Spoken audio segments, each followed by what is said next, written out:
Hey guys, I'm going to do a little voiceover here for you. I've watched this a little bit, and I didn't do a ton of kind of pre-analysis because I was actually a bit encouraged. I think after we talked about shortening up the swing and trying to keep everything on the right side of the body, I was noticing that you guys now here, oddly enough, this is after I had fed a few balls to you guys, and you guys were doing actually a little better job. Then you kind of reverted back to the old swings, which were breaking the plane here. What I mean by plane, meaning that your elbow, your hand, your racket is behind your back. So if I'm your opponent here, I really shouldn't see any of this because that's not the plane that we're going to swing on. And I think generally you're a little bit closed. Feet are a little bit closed. I'd like to see this right foot a little more on the outside. But I do like the fact that you have a good turn. I like the position of this arm. I like the position of the racket. But as you can see, what happens is you go into this low position down here with the hand. The ball is up high. So you keep dropping the hand, and the ball is rising. Ball is rising, the hand is dropping. Then all of a sudden, you have to go up on this, very high trajectory, and I think that's part of the inconsistencies. The other thing is, this is a pretty super closed position. I would want you to pull your chest around a little bit, get this hip out of the way, and so it kind of comes back to the footwork I was telling you guys before. You get a little bit too closed for these types of forehands. You need to be a little bit more open. Your chest and hips should be rotating a little bit more into the shot here. But the main thing for this is your hand was way down here, and it had that very high trajectory coming up, and it just makes it very hard. So you're either going to like hit it in the net like this, or hit the bottom of the ball, and it's going to go into the back fence. Now that looked really good. Uh, this forehand here, it had a little bit of a pause, but it was a little more continuous and using your body than what we were what I did see initially. We'll take a look at a few more. See, this is just really closed, this position here. See how the racket is behind your back. I'm going to bring it forward. Same thing. Ball is rising. You're dropping your hands. So we need to really use that loop to our advantage, meaning that on a high ball, you're going to shorten that loop and then go more linear at this ball. It's still rising, and you're dropping your hands. So look at this differential between where your hand is and where the ball is. When you did your loop, you should have kept your hand up here. Never got it back behind your back, nor drop it down here. So you get the same situation where you're going way up, and then your hips. See, your hips are still facing the side fence. This foot's too far behind. So everything's just a little bit too close. I'd like to see this hip a little bit more forward, this right foot on the other side of the left foot, and then driving that shoulder into the shot. And then this upward trajectory of the hand is just not gonna cut it. That's gonna lead to lots of errors. So that's some of the things that we're working on. So I'll take a look at a few other shots. We're going to work on the backhands later. But I was trying to get these forehands sorted out. But the three things, try not to be so closed. Make sure you've got a loop swing. And see again this one here. So here's the bounce of the ball. Ball's going up, and you can tell it's going to be a pretty high ball, shoulder height or so. The hand shouldn't be dropping down here because this path to the ball is just a little bit extreme, and it causes you to brush up a lot where, you know, that's a ball. The ball that's here, take a step forward, you can flatten that out. You don't really need to brush it up. It's already above the height of the net. You can flatten this ball out a little bit.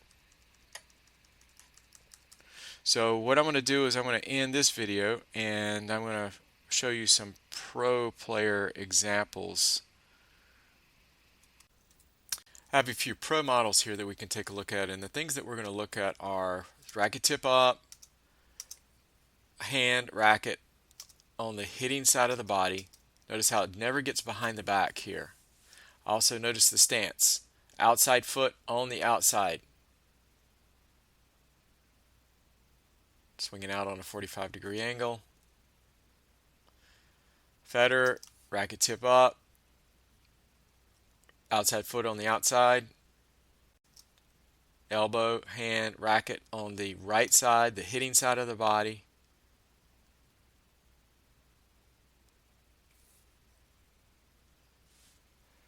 A few more here. Djokovic, racket tip up. You can't see his stance, but you can tell by his hips that his right foot's on the outside. He's not closed off. Doing a loop. See the continuous motion? See how it never stops? Swinging out on a 45-degree angle. Let's take a look at that again. Racket tip up. Elbow, hand, racket on the right side of the body. Right foot on the outside. Continuous motion. See the common thread here? Even though they all have different forehands, and Murray's a little bit different. He has less of a loop. He has a little pause at the end because he goes a little bit back. But again, if you look at the things that are consistent, racket tip up, hand, elbow on the outside, right foot on the outside, nothing gets behind his back, elbow stays on the right side, hand stays on the right side, racket on the right side, none of this gets behind his back. As he pulls forward, he gets the wrist extension. Notice that again. As he pulls forward, right here, watch the racket go back as he goes forward. His hand goes forward, racket goes back. Who else do we have here? Robredo, great model here. Racket tip up, elbow, hand on the right side of the body. Running around, getting into position. Right foot on the outside. You see how you can see his racket here. You don't see any part of his racket or his arm on this side of his body.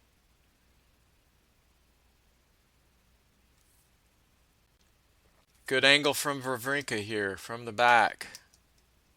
Notice the stance. Outside foot on the outside.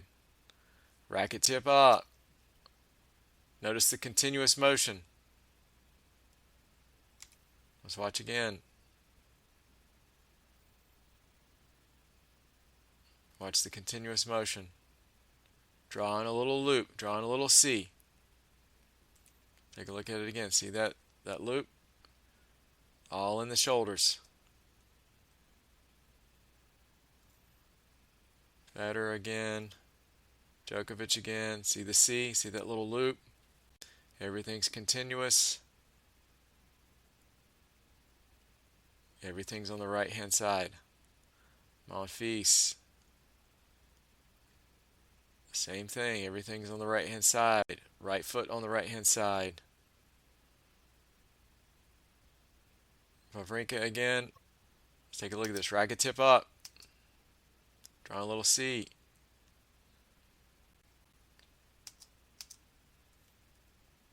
Dimitrov. Same thing. Racket tip up. Everything on the right side. Alright, I've got a few models here to take a look at. Now this young lady doesn't have quite continuous loops. She does stop in the backswing, but the things I want to show you here is how she gets the racket out to her side. So if I'm her opponent, I'm not going to see any elbows, any hands, any rackets on this right side of her body. Okay, the other thing is just her stance. Notice how right foot on the right side of the body, semi-open, good position with the hand, and look where the hand is in relative to the ball. So she's got just a slight upward path, but not a major upward pull. Now she has a little bit of a slap swing, meaning that she's really pushing the racket on a more linear path versus an upward path. So just be cautious not to completely copy this. I think the things that we want to look at are really more the setup, where she gets the elbow, the hand, the racket tip is up, foot on the outside of the body, good unit turn. And then she's got her hand in line. Oops. She has her hand in line with the ball. So you see where the ball is, see where the hand is.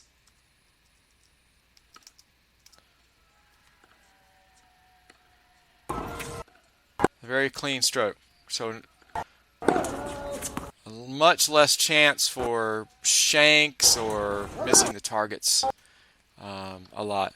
So this is another model. I don't quite like the racket position here, meaning that when he takes the racket back, he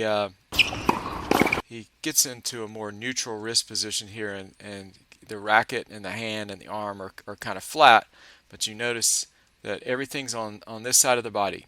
Hand, racket, none of this gets on the outside of the body. Notice the foot on the outside. And he's getting a lot of racket hit speed, how he opens up the hips. See how his chest is turned towards the court.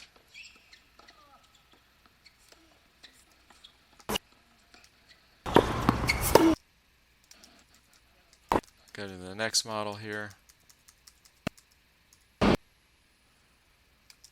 See the setup position, racket tip up. Working on the outside foot here. I like the high elbow, the high hand position again because of the loop. If he receives a high ball right here, he can just pull straight to it. Not have to worry about doing any kind of topspin, just hit it flat from that position. This ball is going to drop down a little bit, so he's going to drop his hand a little bit.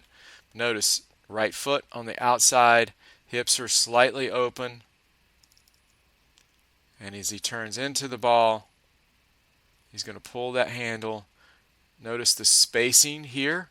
So his elbow is going outwards, not coming straight into the body. Swinging out on a 45-degree angle.